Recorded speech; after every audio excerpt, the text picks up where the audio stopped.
ভাইয়া, আমাকে বিয়ে করবি? সিনহার অদ্ভুত প্রশ্ন শুনে ইমরান ফ্যাল ফ্যাল চোখে সিনহার দিকে তাকিয়ে থাকে। এভাবে তাকিয়ে না থেকে বল, বল না আমাকে বিয়ে করবি তুই? তোকে না আমার খুব ভালো লাগে। খুব হ্যান্ডসাম তুই। তোর বয়স কত রে সিনহা? আমার বয়স দিয়ে কি করবি?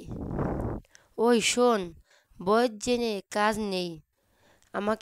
আমার কিন্তু বিয়ের বয়স হয়েছে। বিয়ের বয়স হয়েছে?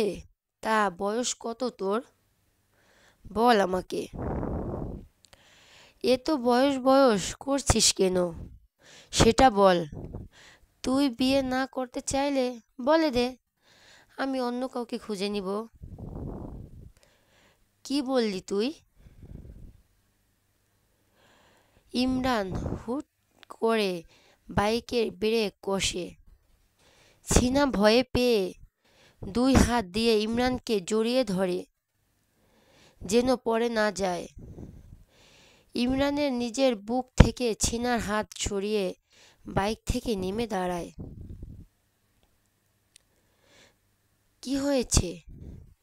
এভাবে হুট করে বাইক থামালি কেন? ভয় পেয়েছি না আমি। বাইক থেকে নাম তুই।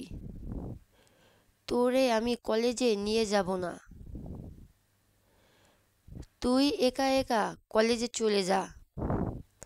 আমি নামবো না। আমি একা একা কেন যাব? আমি তোর সাথে তোর বাইকে করেই যাব।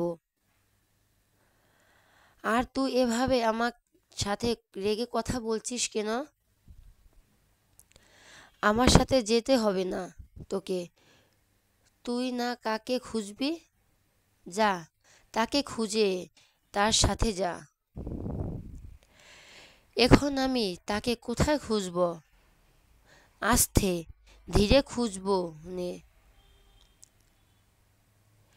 এমন কথা শুনে ইমরান রেগে সিনহাকে টেনে হিঁচড়ে বাইক থেকে নামিয়ে দেয়। নাম আমার বাইক থেকে। আরে ভাইয়া, এমন করছিস কেন? ইমরান জবাব না দিয়ে বাইকে উঠে বাইক স্টার্ট দিয়ে চলে যায়। আমাকে এখানে একা ফেলে চলে যাচ্ছিস? আমি ফুফুকে তোর নামে বিচার দিব, দেখিস। যাবই না আমি আজকে কলেজে। আমাকে ফেলে চলে যায়। রাগ দেখায় আমার উপর। বললেই তো হয় আমাকে বিয়ে করবি। তাহলে তো আর আমি কিছু বলি না। শালা খচ্চর। সিনহা রাস্তার পাশে ধপ করে বসে পড়ে। আকাশে মেঘ করছে, যে কোনো সময় বৃষ্টি নামতে পারে। রাস্তা দিয়ে মানুষজন দ্রুত চলাচল করছে। নিরাপদ স্থানে যেতে হবে তো, না হলে বৃষ্টিতে ভিজে হবে। কিন্তু ছিনার এমন কোনো তাড়া নেই। বৃষ্টি এলেই ভালোই হবে, সে বৃষ্টিতে ভিজতে পারবে। বৃষ্টিতে ভিজতে তার অনেক ভালো লাগে। মুহূর্তের মধ্যে আকাশের বুক ছিদ্র হয়ে অঝোর ধারায় বৃষ্টি নেমে আসে। পিচ ঢালা রাস্তায় যারা ছিল তারা বৃষ্টির ধারা থেকে রক্ষা পেতে এদিক ওদিক দৌড়াদৌড়ি করে নিরাপদ স্থানে অবস্থান নেওয়ার জন্য।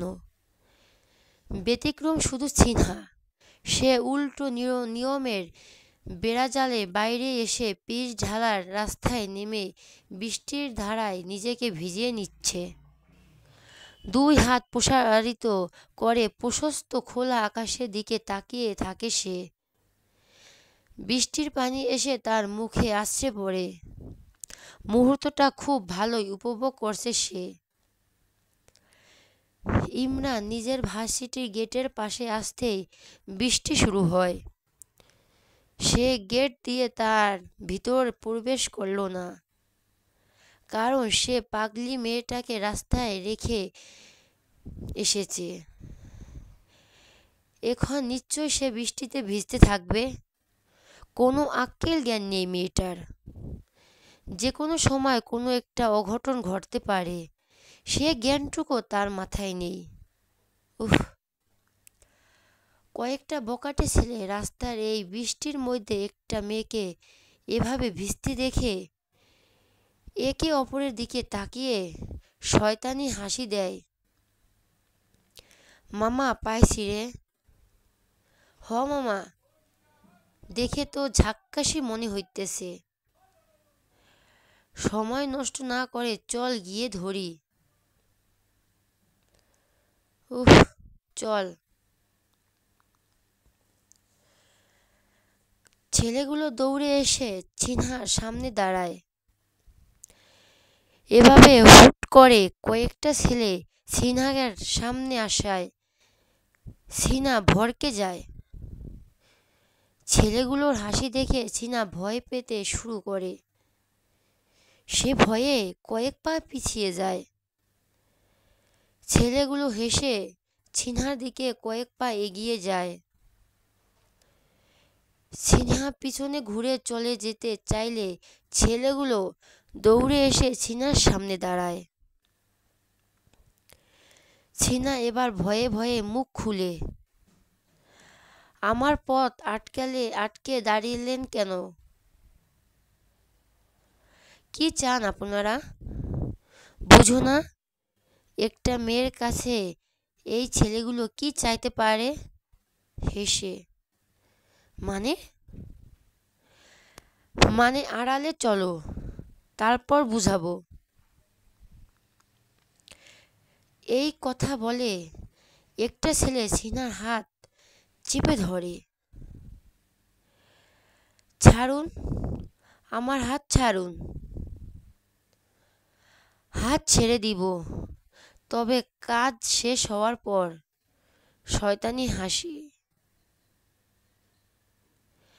বাকি ছেলেগুলো সিনহাকে চারদিক থেকে ঘুরে রাখে।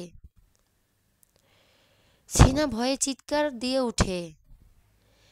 সিনহার মুখ দিয়ে যাতে চিৎকার না বের হয় তার জন্য একটা ছেলে এসে সিনহার মুখ চেপে ধরে।